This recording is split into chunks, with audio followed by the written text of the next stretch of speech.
This video is brought to you by Squarespace.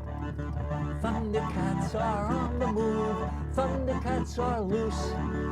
Feel the magic, hear the roar, ThunderCats are loose. Over the past couple of years, Cartoon Network has gotten a bad rap for taking some of its classic action shows and rebooting them into comedies. I think some of them can stand on their own merits, but they've arrived at a time when fans of the network are starved for more action-focused fare. The negativity towards this trend reached a crescendo in May of 2018, when ThunderCats Roar was revealed. Warner Bros. Released this teaser video, where self-proclaimed bossy boy and producer Victor Courtwright talked about how cool the show was going to be, which didn't actually convey what the show was going to be like. All the animation presented here wasn't from any episode, including the intro, which is pretty fantastic in its own right, but this is ThunderCats we're talking about. Up until now, the quality of the intro has never been representative of the content that follows it. I'll admit that this was a poor way to reveal a reboot that was such a departure from what inspired it. Much of the criticism that followed was built on such a flimsy basis, and it spread a lot of misinformation about the animation industry that I'll get to later. ThunderCats Roar officially premiered in February of 2020. Since it clearly prides itself on being a successor to the original 1985 series, I'm going to put that claim to the test. Just like the creators of Roar, I'm not going to be drawing comparisons to the 2011 show. Judged purely on its storytelling and visuals, I think that this series is better than the other two iterations. Although it's not my favorite because it forgoes having the goofy campiness that I think is a big part of what ThunderCats is. I also understand why the Roar team would hesitate to take inspiration from it, because it was a commercial failure. ThunderCats? No! I found all their unsold figures lying in a retro toy store a year and a half ago, and they did not have the strongest selection. It was effectively replaced by LEGO's Legends of Chima series, which itself was a short-term replacement for LEGO Ninjago. I can't understand why fans are so angry about Lino having a bee-mouth now, when this timeline makes absolutely no sense. The intro to ThunderCats is a legendary piece of animation history. It opens with striking visuals that instantly captivate audiences, showcases the abilities of its principal characters, and is accompanied by a triumphant anthem so catchy that it's easy to overlook its repetitive lyrics. I think the greatest strength of this opening title is its speed, which not only matches the tempo of the theme, but also makes the characters and the action out to be larger than life. Then it ends and an episode begins, and almost none of that momentum is kept up, except the music. Despite being constantly recycled, I actually really like the cues they used here. They're super memorable. Action is not the main priority, as most episodes focus on exploring the various regions and fighting the various evils found on the planet of Third Earth, which a small band of ThunderCats are forced to make their new home after the destruction of their homeworld, Thundera. I was entertained by how expansive this world was within the first batch of episodes, as they introduced a couple of different tribes and species. The detailed painted backgrounds show how much history this land has, and help set the tone for any given location. The lightning effects have got to be the best looking part of the show proper. I know there's a stigma that animation in 80s cartoons was garbage outside of their openings, but stuff like Lion-O or Mumra's transformation sequences hold up super well, and are probably the visual element that looks the most anime-esque. Animation services were handled by Japan's Pacific Animation Corporation, but otherwise, not much else appeared to be far above where the standards for TV cartoons were at the time. This is no Super Mario Bros. Super Show, but it feels like the ambitions of the project were almost too big for what the studio was capable of. I noticed a few small shortcuts. A perfect example of what I'm getting at is this unusual scene with lightning, where the two shots that are cycled between have the camera in slightly different positions. It looks like two different drafts of the same background were used simultaneously, and it's very jarring, especially when the animation of Lion-O arm wrestling that comes right after it looks superb. On Twitter, I recently compared the character designs of the ThunderCats to those from the Cats movie, which many people took as a serious criticism. I understand where the confusion came from, since everyone is always serious when talking about cats. But to be honest, this is something I'm conflicted on. The intro makes it clear that these characters can look good in action, yet they just don't look right when they try to emote. This isn't the time to branch out, monkeyin'. I think the art style lends itself better to the designs of creatures, like the mutants and the main antagonist Mumra, not personas that look like the Lion Men from the old Mega Man cartoon. That's the joke. However, far and away the worst designs I saw in the series were those of the Burbles. Cyborg Ewoks are a terrifying concept on their own, but then they decided to put an annoyingly high-pitched synth effect on their voices. I guess their thinking was that the less I understand it, the more futuristic it is. The Thundercats themselves don't have very diverse personalities outside of their age or weapons. Lion-O is clearly childlike in his morals, and has the wise spirit of Jaga guiding his decisions. But then there's also actual child characters and other adults that want to help push Lion-O in the right direction. We also have Snarf, who for all intents and purposes is the Scrappy-Doo of this series. But also, if he was an overprotective grandfather, he is an absolutely disgusting creature. Where are they? Let me at them! I get that these guys are supposed to operate like a family, but most of their roles are interchangeable, sometimes even intentionally. And there's barely any moments where they all interact with each other. That is except for the ending of each episode. Now, ThunderCats is a product of pushback from parents in the 80s that forced television executives to promote positive values in their children's programming. A child psychologist was hired to consult the creative team and figure out where morals could be included. It's a respectable goal, but it was implemented through sequences where the characters look directly at the camera and tell the viewers about the moral of the day. When did the mutants ever go by the rules? Rules are only meaningful if people agree to follow them. Otherwise, they're just words. I think I respect the concepts and intent behind ThunderCats more than I respect the actual show, because despite only watching a few episodes to keep the comparison in this video fair, I already grew tired of how sluggish and by the books the plots were. I did, however, find one of the dumbest production errors I've ever come across in a cartoon. The version of the second episode I watched was completely missing its music track, and it was exponentially more enjoyable because of it. Snaff! Never had any use for courage myself. It just gets them as has it into trouble.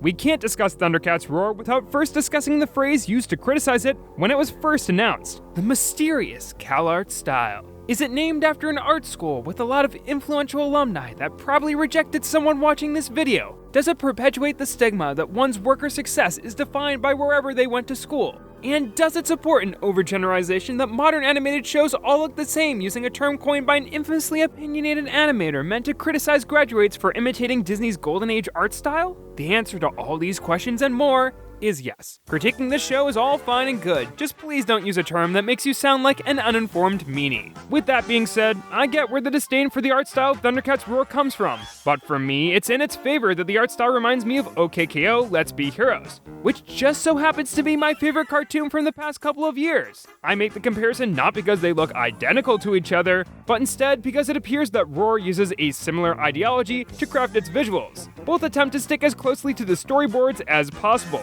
and as a result play fast and loose with the consistency of their character designs for the sake of having wacky, exaggerated expressions. I talked about this style more in my OKKO retrospective, but I think Roar approximates it pretty well. In my eyes, this is the star of the show, since the comedy is otherwise pretty standard. Oh, just a cute little... We're gonna croak out here. Ah, this swamp is... What are we waiting for? Right behind you, Lion-O. We're gonna get the charges. Yes, nice one. The individual quirks of each board artist shine through, enough to the point that it becomes its own thing visually. Although some things look a tad awkward, such as when everyone's neck suddenly becomes super long. I also think the coloring of the backgrounds is a little flat. The curved imagery reminds me a lot of Ghost Shrimp's work on Adventure Time when isolated, but the gradients used to shade them can look tacky when the setting isn't very atmospheric. The character designs are flexible enough to have the shape of their features change in every other shot, and as lumpy and shiny as they may be, they all have easily distinguishable silhouettes, and move in ways that specifically pertain to their personalities. I think the reason why the look of ThunderCats Roar appeals to my animation sensibilities can be summed up by a quote from my friend Noah. "I like it when the funny drawings move." He has quite the way with words. I know the style can come off as unprofessional to some because it's relatively simple, but it's also very animation friendly and allows for some breathtaking action sequences. It's quick but still easy to follow, and the action hits hard but still keeps up the comedy.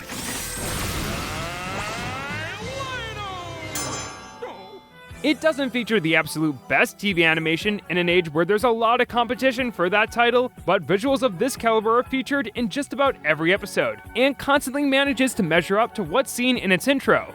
I don't really know why there's two intros, but they're both great, except for the music in the first one. The credits cite the song it uses as Thunder Neko, even though the name of the cover it uses is called Drugs Neko. That's a great fun fact. Also, it ends with an assassination attempt on my ears.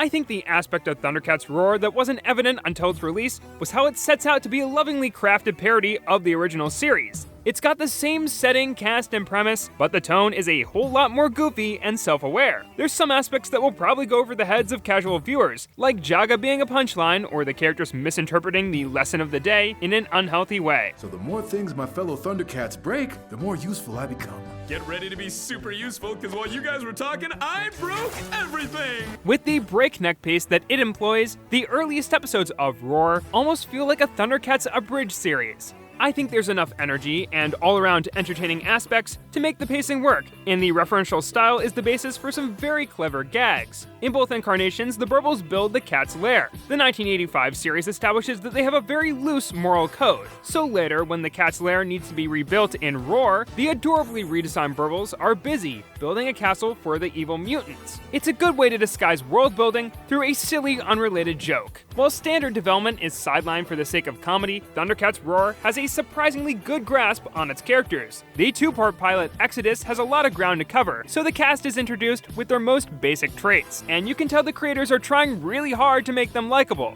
He's totally in my face! I at least give them credit for properly reintroducing the concept to new viewers, unlike virtually every other recent Cartoon Network reboot. With the episode Prank Calls, it occurred to me that the main focus beyond the action and comedy was exploring character relationships. Moments like Wily Kit and Wily Cat insulting Lion-O by comparing him to Tigra says a lot about how they perceive each other. Small moments of interaction are peppered in between the main plot, casually helping the Thundercats feel like a real family. When the series otherwise features simple battles with charming but repetitive villains, having this additional dynamic gives it a little extra depth. Even though these characters are all generally energetic, and some haven't been fully developed to be more than a punchline, I never once found them to be boring or annoying, although Lion-O is almost an exception to the latter. They really run with the idea that he's a kid living in a man's body, even if that no longer appears to be part of his backstory. Some of his eccentric tendencies are fun, but they remind me of gags I've seen elsewhere. It's Cookie O'Clock!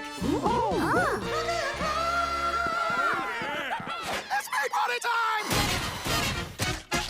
If you don't like Roar's rendition of Lion-O, chances are that you won't dig the rest of the series, since his presence is felt throughout it all. The most dramatic departure is probably found in Snarf. He's been turned into a cyborg Swiss Army knife, occasionally used as a plot device, but he doesn't speak, so I don't have to hear him lecture Lion-O about not wearing crop tops in public. It took 35 years, but he eventually came around. Beyond the general style and Snarf, ThunderCats Roar brings very little new to the table. The original score is even recycled, but then again, why fix what isn't broken? Especially when it's effectively used to create a little extra comedy.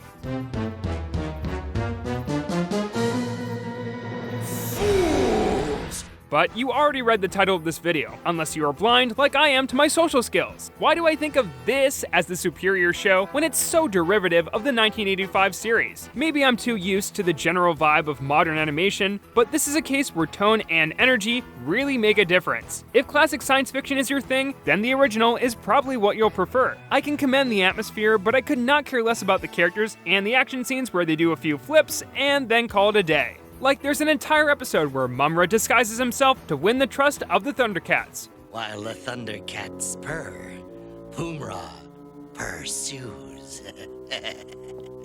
All I could think about when watching is how I've seen other shows do this concept better, and how much more entertaining it might be under Roar's direction.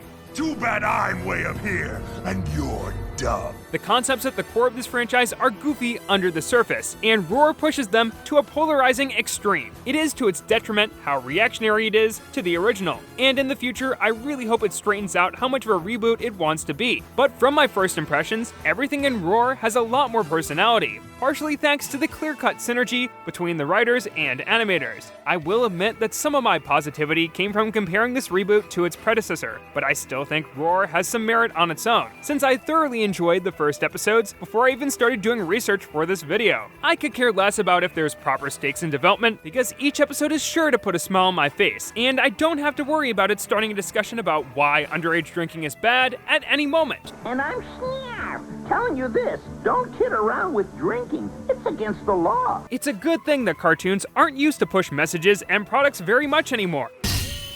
When comparing one website builder to another, Squarespace is the one that comes out on top. It's built to help give its users a personalized touch to their website as effectively as possible. It's easy to change the look and layout of the available templates, and the sites are built to run on the most modern browsers across both desktop and mobile devices. As someone who has created most of his content all by himself, I appreciate how every Squarespace website is yours to own. So there's no need to worry about your data being sold or hosting any advertisements without your permission. Head on over to squarespace.com to set up your site with a free trial. And when it's all ready to launch, go to squarespace.com/Nintendo to save 10% off of your first purchase of a website or domain using the code Nintendo.